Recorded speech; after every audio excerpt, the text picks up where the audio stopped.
Puss in Boots.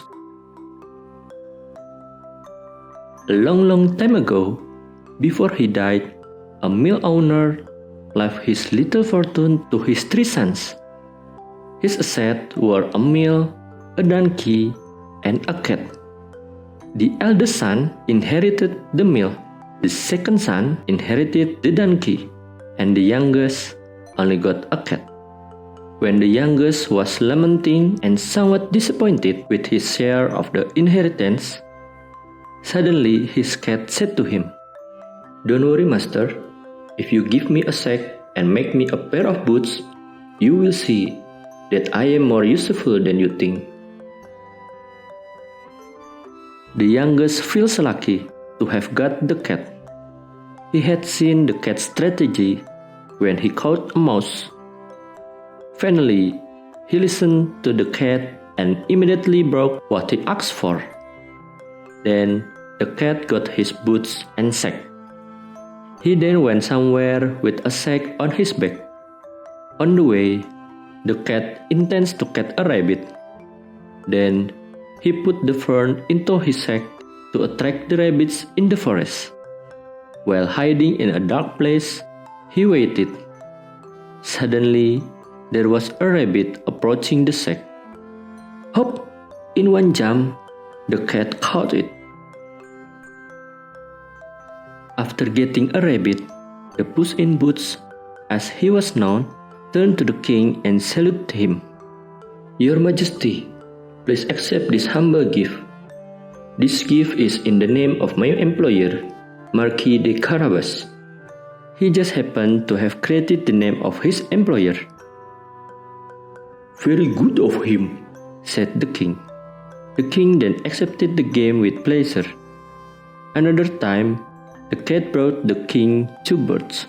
He continued to cultivate good habits by regularly giving game to the king. The animals he hunted were always in the name of his employer, Marquis de Carabas, so that the king was used to hearing that name. One day, the cat knew that the king was going to go for a walk along the river with his daughter, the kind princess. "Do everything I say. Rest assured that luck will make you smile. First, take a dip in this river, right here, under the trees.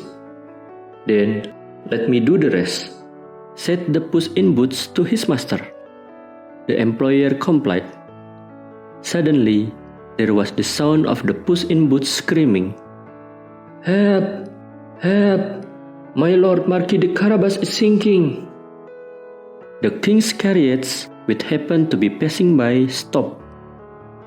Then, the king immediately ordered his guard to save Carabas.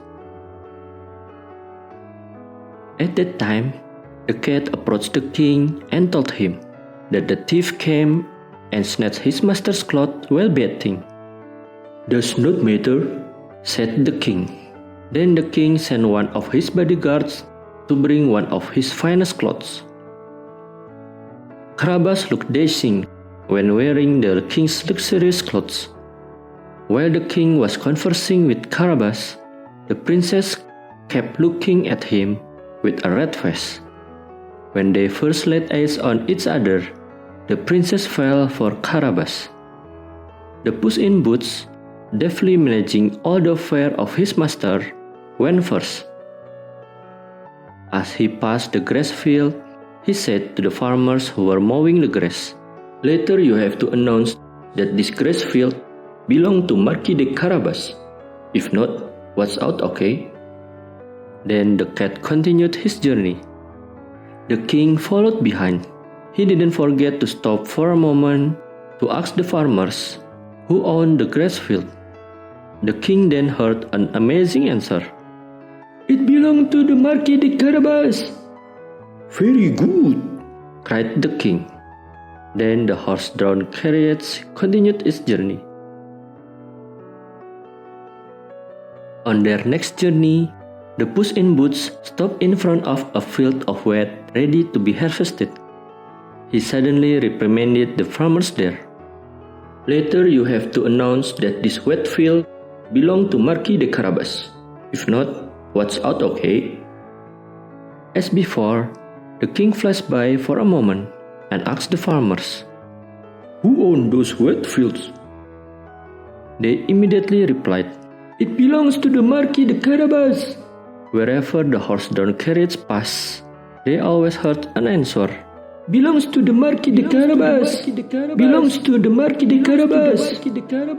The king was very impressed with all the wealth belonging to Carabas.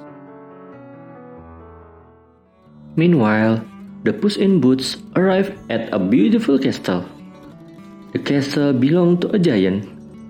The giant was very rich and very powerful. Even all the lands that the king explored were his dominions. The very cunning Puss in Boots gets information from some servants about the giant. He knew what he had to do. Then, he wanted to meet the giant face to face. The giant accepts it with great attention. Then, the Puss in Boots asks the giant politely, "They say you can transform to any type of animal. Can you transform to a very large animal? Like a lion or an elephant perhaps?" And the giant immediately turned into a terrible lion. He scared the Puss in Boots into running up the castle gutters. "Okay, now I believe you," said the Puss in Boots, who came back down. "But can you also turn into a small animal like a mouse? I don't think you can do that." "Can? How dare you to say that?" And the giant immediately turned into a small mouse running on the floor. Then the Puss in Boots ran after him. He grabbed it in his claws and ate it. That's the end story of the giant.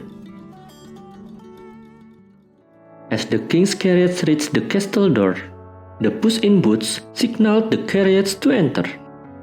He then greeted the king in the castle courtyard with great courtesy. "Your Majesty, welcome to the residence of my lord, Marquis de Carabas." "Good grief!" screamed the king. "You have this amazing castle too, Carabas? I would like to see inside." The king, his daughter, and Carabas are soon ushered into the castle by the Puss in Boots. Finally, they enjoyed a light meal together. The king was so impressed, he then offered Carabas to be his son-in-law.